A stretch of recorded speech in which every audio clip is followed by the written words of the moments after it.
Welcome to our school, the Math Hub, Mathematics in Start to Ascending. In this lesson, we want to look at the differentiation of products, particularly the product rule. Sakataka define a differentiation as a process of getting the gradient function of any function. Sakangatiti, we have a function and we are going to give an example. Saka kana tiine a function, let us assume that the example is this one. We have the function f of x. Now having the function of f of x, and it tikaita put this function through the process of differentiation to know another gradient function f prime of x. But for the differentiation of products, the function of x inenge iri a product. And by product we mean tine two components, kana kuti more technically tine two terms multiplying. Kana takapiwa a function yatiri kufanirwa kudifferentiata, but that function is made up of two components or two terms which are multiplying. How are we going to differentiate that? Of course, tikanzi the derivative of 2x. 2 na x are multiplying each other. Andika? Saka tikureva for simple or even complex algebraic expressions, no. Tirikureva for specific functions which are made up of two things which are multiplying each other. The first thing we learn here is all products are broken down using the product rule, which states that satinofango ku understand inonzi the product rule. Saka the product rule, I am sure kuti munoiwana even in your formula booklets, but it's something you have to submit to your memory. Product rule inoti kudini? Inoti d dx of uv. Saka uv ndo function yacho ine zvinhu zviviri zviri kumultiplyana, u times v. So d dx of uv is actually equal to v du dx plus u dv dx. This is what is called the gradient function. This is what is called the product rule. Saka let us bracket it because of its relative importance. I want to explain something takatarisa this product rule. Saka pana patrikona kuti uv ndochi the function of x is made up of two terms which are multiplying u na v. So the derivative of uv, the derivative of the function uv is equal to tinotanga na v, toti v du dx. Saka v iri kumultiplyana ne the derivative of u with respect to x. Tova that plus, it's important to note plus uyu because tikutaura product rule, and we know that the product which is multiplication in a linkage with addition. You are going to be surprised to learn tichaita announce the quotient rule in our next lesson, and quotient, which is what we get after division, it's also going to be linked with subtraction. Saka pani sungawirirano iripo between multiplication and addition, pani sungawirirano iripo futi between division and subtraction. A simpler illustration of this: multiplication and addition kuwedzera zvinhu. 2 times 2 tiri kuwedzera tichiwana 4. Andika? Kana kuti 2 plus 2 tiri kuwedzera futi tichiwana 4. Division ne subtraction kureduce zvinhu. Zvekutoti tikati for example 3 minus 2 we are reducing tichiwana 1 is the difference. 6 dividing 2 we are reducing tichiwana 3. Mazwana. Saka for multiplication and addition kuwedzera, for division and subtraction kureduce. That's why paine that correlation vamwe vanoidana vachiti isomorphism. So that is the product rule. We are not required to learn how to derive the product rule. What we are required to learn is how to apply the product rule. That's why Tapiwa even in your formula booklets. So for that product rule, U is the first term and V is the second term. Order is going to be of paramount importance. Let us look at our first example. So the practice question we want to do here is, we are given y is equal to 7 ln of ln of 2x plus 1 cos x. So the first thing is identifying that we have a product. What is our product there? We have two different types of functions. Function ekutanga yatinayo is the logarithmic function. That natural logarithm in a ln vamwe not ln. Then the second type is the trigonometric function, which is that trig function cos. Saka having two different types of functions, that directly points us to what? To a product. Taona kuti it's a product, tinofangwa kuchi assign manje. What are we going to assign? Tinenge takuti let u be equal to 7 ln of 2x plus 1. Totifutishi let v is equal to cos x. Saka pana penenge ya y is equal to uv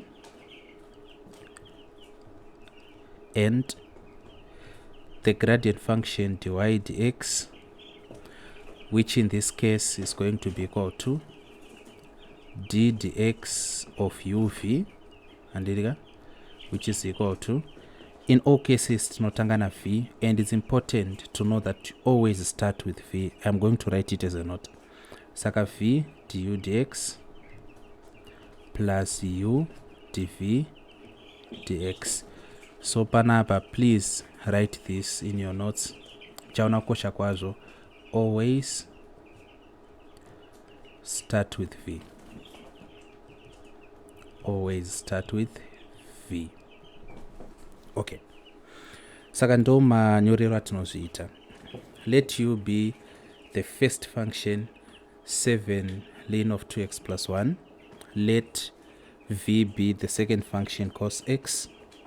Y is equal to uv kureva kuti dy dx inenge iri equal to kureva kuti dy dx inenge iri equal to d dx of uv, which is equal to, always start with v du dx plus u dv dx. Tazviita nenzira iyo. Takuchida manje components of this product rule. Saka v tiri kuiziva but du dx hatisi kuiziva. Saka tichati du dx, what is du dx equal to? Is going to be equal to u ndi 7 ln of 2x plus 1. Saka we have been taught, uye takadzidza, how do we differentiate logarithmic functions. So maybe let me put down the general statement inotirangaridza how we differentiate logarithmic functions. Randinyore kunoku. Saka if y is equal to ln of ax plus b, therefore dy dx inenge iri equal to chi, it's equal to 1 over whatever zviri mukati mebracket ax plus b, but multiplying what? Multiplying the inner derivative a. That's of fundamental importance. Kana tisingazvirangariri izvi tinenge hatizombokwanisi kuianza question. Saka kana tichidifferentiate ma natural logarithms kana ngoti ma logarithms in general, tichati 1 over what comes after the logarithm. Atinogona kuti ma parameters of the logarithm kana kuti ma conditions of the logarithm totazoti times inner derivative. We are now going to differentiate those parameters, those conditions. Kana kuti in simple terms, we know we are after the logarithm. So if we go back to our question, if you want, you can revise the lesson we did on the differentiation of logarithmic functions. We are going to see something important here. Saka du dx inenge equal to chi, inenge equal to 7 multiplying 1 over zviri mukati mebracket 2x plus 1 multiplying the inner derivative kureva kuti derivative yezviri mukati mebracket which is 2 like this. Saka 7 is just a constant. We write it as it is. It's multiplying ln of 2x plus 1 kureva kuti du dx inenge equal to 7 times 1 times 2, that's 14 over 2x plus 1. Apona kureva kuti v tinayo, du dx tanayo, u tinayo, u ndiani, u ndi 7 ln of 2x plus 1. Ko dv dx tinayo here ndo yatakuda kuchitsvaga. Saka takuya panapa takuti dv dx inenge equal to chi. Panapa we have to remember PTA strategy, power trig algebra. We have to remember the PTA strategy. On top of it, tinofanirwa kurangarira zvakare. If we don't, we look into our formula booklet. Tinofanirwa kurangarira the derivatives of trig functions. So we want to differentiate cos x. Saka we don't have a power, so we don't differentiate with respect to power where we do not have a power. We are now going to differentiate with respect to the trig.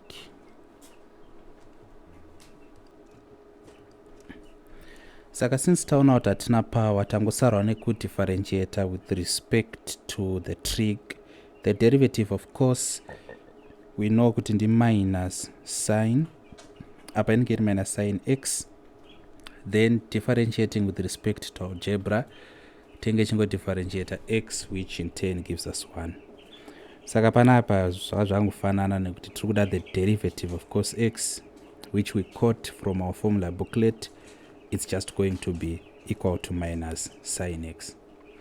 So let me just take a step back, take you through the process back and again, so that you can conceptualize it.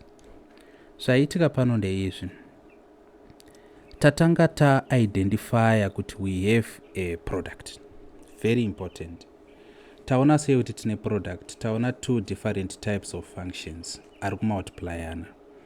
Natural logarithm ne trig. ln na cos. Taona kuti we have a product, then musoro medu should ring the product rule. Because whenever we are differentiating products, we apply the product rule. Okay. But for our product rule, function yanyorwa kwekutanga inenge ichinzi u.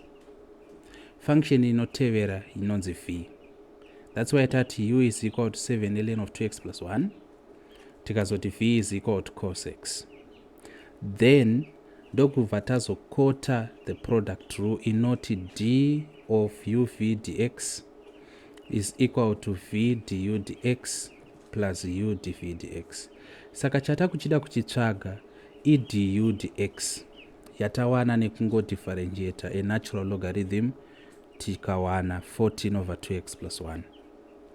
Chimwe manje chatakuda futi ndi dv dx yatawana nekudifferentiate a trig tikawana minus sine x. Zvadaro takuchinyora futi this product rule. Inoti kudini?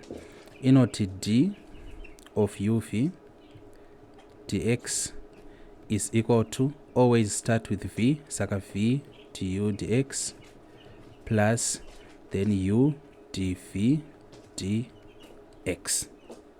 Like that. What is v? Saka v ndi cos x. So this is equal to cos x. But cos x will multiply chi. What is du dx? Pata calculator du dx. Tawana chi? Tawana 14 over 2x plus 1. andika totati plus. What about u? U ndiani? U ndi 7 ln of 2x plus 1, but this u iri kumultiply chi divide x yataona panapa as minus sin x. Saka apa takungo replace, takungo substitute. Andiri. Saka zvadai so manje takutongonyora our final answer. So what is going to be our final answer in this case? 14 multiplying cos x ngerichi 14 cos x over 2x plus 1 twadati plus 7 ln of 2x plus 1, but kuna minus kunoku saka plus z times minus inogeta kuti panapa pave nani na minus, saka ndo zvachangoita. Saka apa panani pava na minus, so apa ya minus 7 ln of 2x plus 1 sin x. Munogona yenyu kuinyora makadai so makati 14 cos x over 2x plus 1 minus 7 motanga netrig sin x ln of 2x plus 1 munotenderwa zvakare. Saka kunyora kuti matanga netrig here mukazonyora natural logarithm kana kuti matanga natural logarithm kanyora trig, it doesn't matter. That is going to be our answer. It's relatively easy. Kuziva kuti u ndiani, v ndiani, mozotsvaga divide x du dx, moreplacer, mosimplifier, mchishandisa basic algebra. So that is it that we want to learn today. We have come to the natural end of our lesson. Kana mini mibvunzo, use the comments or that WhatsApp number which is appearing on your screen. If you want to join the MathHub Mathematics Insta Tuna Sandy, WhatsApp us on +263 71 521 3310 or rather 071 521 3310. Maitabasa, I hope Mazidza. Let us meet when we are going to do the quotient rule, differentiation of fractions.